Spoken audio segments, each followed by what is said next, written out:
Assalamualaikum warahmatullahi wabarakatuh. Perkenalkan, nama saya Muhammad Zainal Arifin, NIM 2019-53088. Saya dari kelas B, mata kuliah Data Mining. Saya di sini akan mempresentasikan tugas makalah Data Mining. Saya mengangkat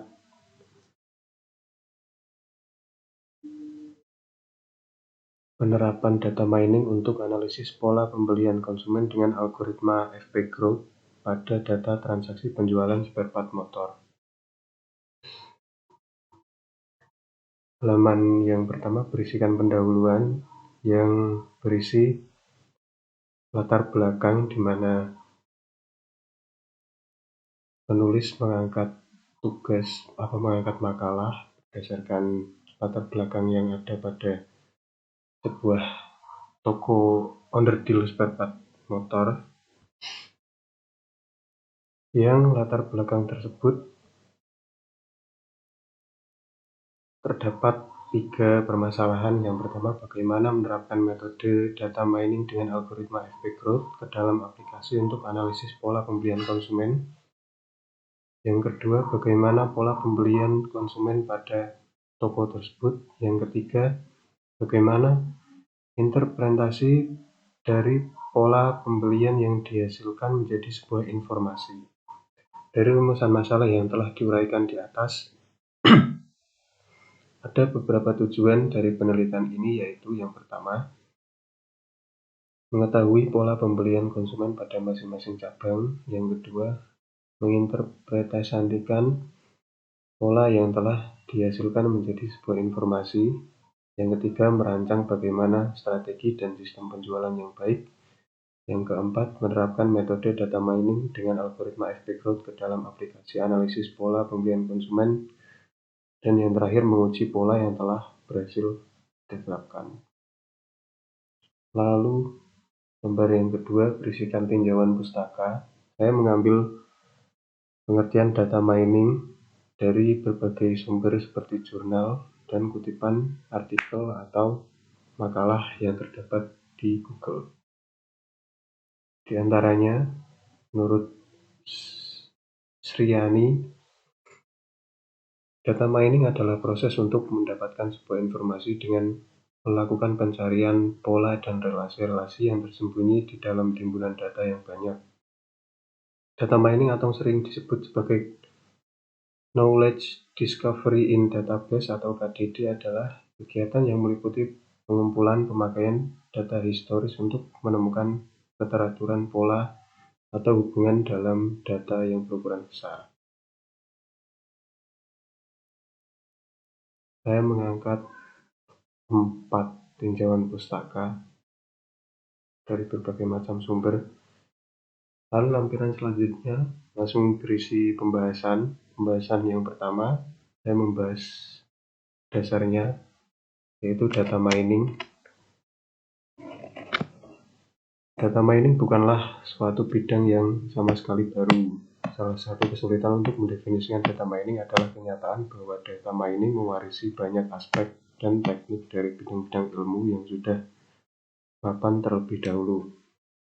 Berawal dari beberapa disiplin ilmu, data mining bertujuan untuk memperbaiki teknik tradisional sehingga bisa menangani jumlah data yang sangat besar, dimensi data yang tinggi, data yang heterogen dan berbeda sifat.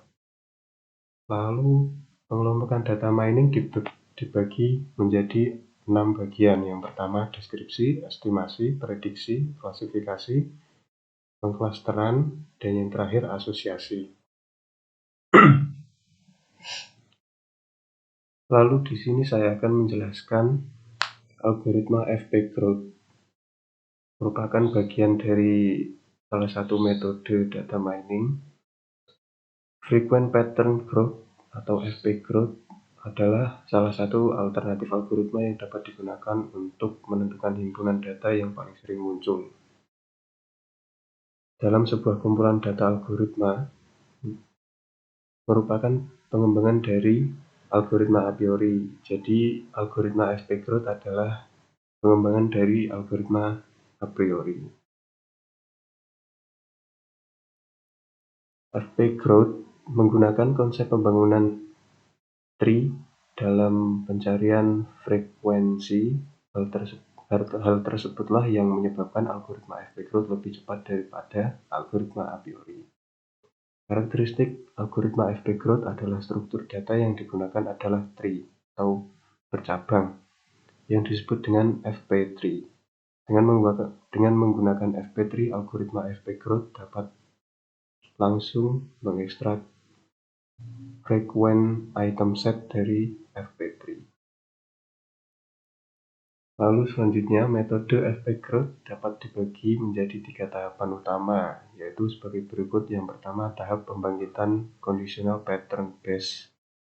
Conditional pattern base merupakan sub-database yang berisi prefix path atau lintasan prefix dan suffix pattern atau pola akhiran.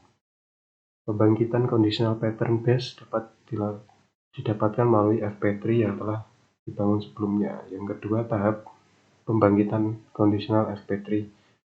Pada tahap ini, support count dari setiap item pada setiap conditional pattern base dijumlahkan, lalu setiap item yang memiliki jumlah support count lebih besar sama dengan minimum support count yang akan dibagikan dengan conditional FP tree.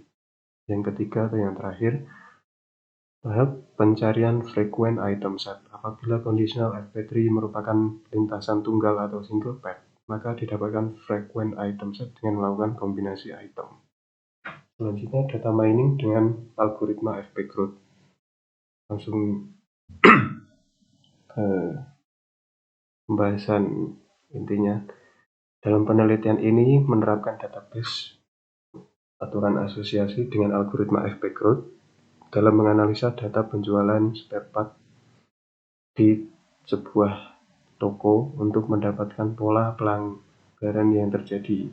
Untuk melakukan panggilan dari data transaksi penjualan spare part, penulis menggunakan sebuah algoritma yang menjadi dasar dari algoritma-algoritma yang lain, yaitu FP Growth tadi.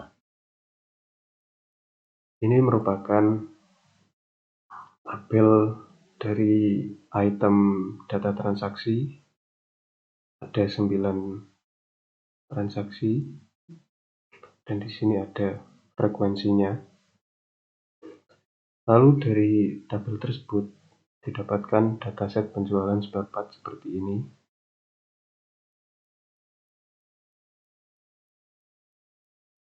Dari tabel di atas, langkah selanjutnya yang harus dilakukan adalah membentuk jalur FP tree, di mana hasil pembentukan jalur 1-15 dapat dilihat seperti ini. Ini adalah FP tree-nya, jalurnya yang tadi tabel ini. Lalu kita menerapkan FP Growth. Untuk menerapkan algoritma FP Growth pada data transaksi penjualan spare part, harus dilakukan untuk mencari frekuensi item set. Hasil dari pengembangan FP tree maka didapatkan conditional pattern base sebagai berikut. Lalu untuk mencari conditional FP tree, lakukan dengan menjumlahkan support count, lalu dihasilkan tabel seperti ini. Setelah dijumlahkan tadi support count dengan support count yang lebih besar. Setelah mencari conditional FP tree, maka tahap selanjutnya adalah mencari frequent item set, di mana tahap ini mencari single path kemudian dikombinasikan dengan item yang ada pada conditional FP tree, lalu dihasilkan tabel berikut. Jika minimum support 40% dan minimum confidence 60%, maka strong association rule-nya dapat dilihat pada tabel berikut ini. Jadi ini adalah tabel akhirnya. Lalu kita masuk implementasi dan pengujian. Di sini diuji dengan aplikasi RapidMiner yang terdapat hasilnya dari perhitungan menggunakan RapidMiner menghasilkan 12 rules